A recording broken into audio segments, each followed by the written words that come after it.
कि इन लोगों ने हिंसा फैलाने के लिए बड़ी साजिश की थी।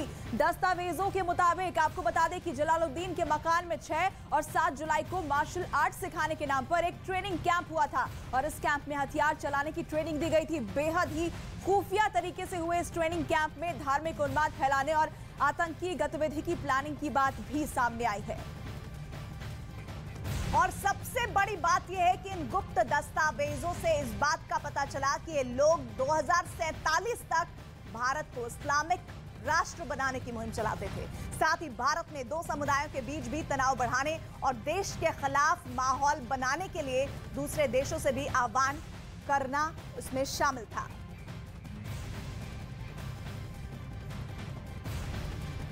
और इसी खबर पर हमारे साथ हमारे सहयोगी पटना से चंद्रमोहन लाइव जुड़ रहे हैं। चंद्रमोहन, फिलहाल इस बड़ी खबर पर सबसे बड़ी ब्रेकिंग न्यूज इस वक्त व्यूअर्स के लिए क्या है?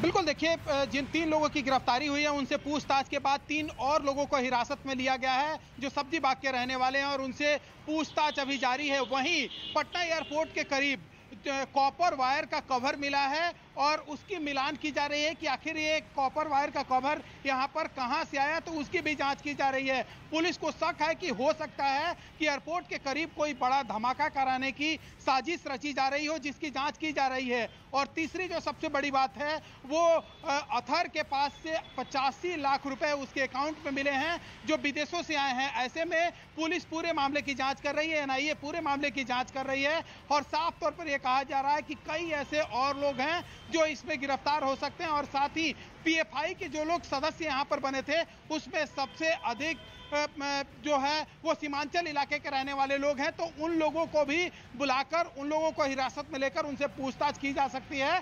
तो पुलिस की कई टीम, एनआईए की कई टीम लगातार पटना और पटना के आसपास के शहरों में घूम रही है, छापेमारी कर रही है और लोगों को हिरासत में लेकर पूछताछ कर रही है। जी, शुक्रिया चंद्रमोहन आपका ये अपडेट्स हम तक पहुंचाने के लिए। तो अभी ये तार अभी आगे और खुलेंगे और कई और लोगों के नाम भी सामने आ सकते हैं।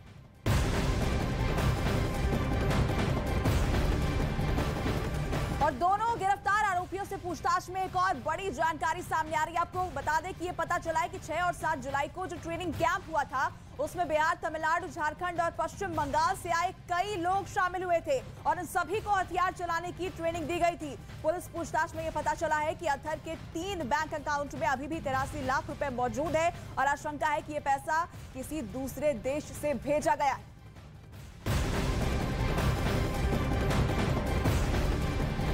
एक और बड़ी खबर आ रही है पटना के ही फुलवारीशरीफ से, जहां पर छापेमारी के बाद पुलिस को और एक्शन तेज करना पड़ा है और एनआईए भी इस केस में आरोपियों की खोजबीन में जुट गई है और एक और संदिग्ध को गिरफ्तार किया गया। यानी अब इस केस में शामिल और आरोपियों की गिरफ्तारी का सिलसिला शुरू हो गया और उम्मीद है कि जल्द से जल्द और चेहरे बेनकाब होंगे।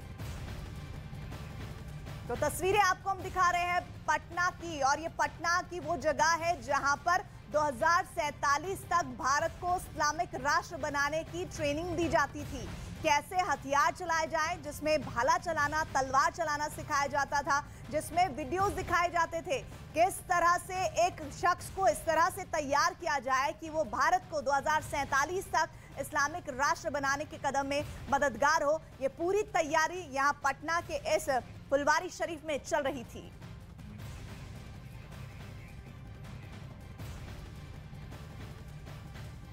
तो देखिए, पटना से आई इस बड़ी खबर से जांच एजेंसियों के होश उड़े हुए हैं और जिसने भी ये खबर सुनी वो सख्ते में है कि आखिर देश में रहकर इतनी बड़ी साजिश हो कैसे रही थी। एक बार फिर इस खबर की क्रोनोलॉजी को भी समझ लीजिए। आपको बता दें कि दोनों आरोपियों को 11 जुलाई को गिरफ्तार कर लिया गया था और दोनों 2047 तक भारत को इस्लामिक राष्ट्र बनाने के लिए ट्रेनिंग दे रहे थे और ये सब कुछ पीएफआई और एसडीपीआई की आड़ में किया जा रहा था। साथ ही आरोपी अतहर और जलालुद्दीन के बारे में जानकारी है कि उनसे पूछताछ में पता चला कि 6 और 7 जुलाई को तमिलनाडु, झारखंड, पश्चिम बंगाल से आए युवाओं को ट्रेनिंग दी गई थी।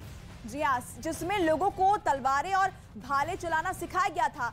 ये दोनों आरोपी देश विरोधी बैठकों के जरिए लोगों में जहर भरने का काम करते थे। जिस ट्रेनिंग सेंटर में ये लोग ट्रेनिंग देते थे वहां लोग नाम बदल कर जाते थे। जलालुद्दीन पुलिस का रिटायर्ड सब इंस्पेक्टर है। आपको ये भी बता दें कि जलालुद्दीन के ही मकान में आतंकी पाठशाला चलाई जाती थी। जबकि अथर परवेज के बारे में बताया ये जा रहा है कि वो पटना के गांधी मैदान ब्लास्ट कांड के आरोपी का भाई भी है।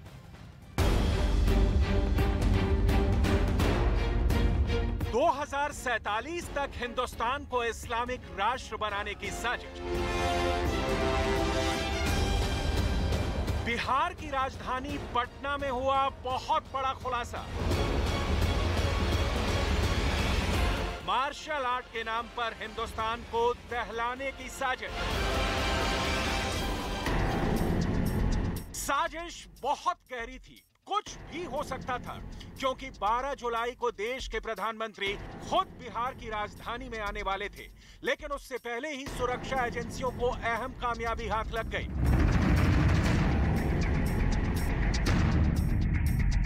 पटना के फुलवारी शरीफ में बनी इस आलीशान इमारत को देखिए।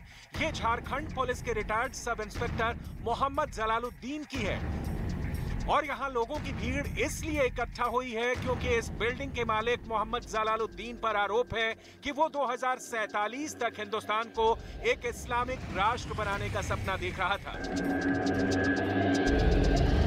पुलिस के मुताबिक इस आलीशान बिल्डिंग का मालिक और झारखंड पुलिस का सेवानिवृत्त sub inspector Mohammad Jalaluddin popular front of India यानी PFI और SDPI का सक्रिय सदस्य था। मोहम्मद जलालुद्दीन अतहर परवेज नाम के इस आदमी के साथ मिलकर ऐसे लोगों पर नजर रखता था जो गरीब हों, अशिक्षित हों। उन्हें मोहम्मद जलालुद्दीन और अतहर परवेज मार्शल आर्ट के नाम पर हथियार चलाने की ट्रेनिंग देते थे और अभी 6 और 7 जुलाई को बिहार, तमिलनाडु, झारखंड और पश्चिम बंगाल से आए ऐसे ही युवाओं को हथियार चलाने की ट्रेनिंग दी गई थी।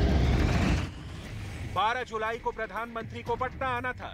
सुरक्षा एजेंसियां चौकन्ना थी। इस बाबत आईबी ने बिहार पुलिस को डिटेल दी और एनआईए ने बिहार पुलिस के साथ मिलकर छापेमारी की, जिसके बाद गिरफ्तारी को अंजाम दिया गया।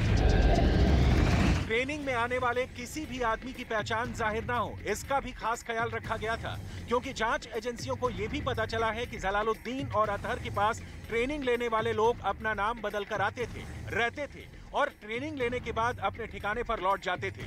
जांच में यह भी पता चला है कि देश विरोधी गतिविधियों के लिए इन्हें पाकिस्तान से फंडिंग की जाती थी और अभी भी अतहर के अकाउंट में 83 लाख रुपए मौजूद हैं।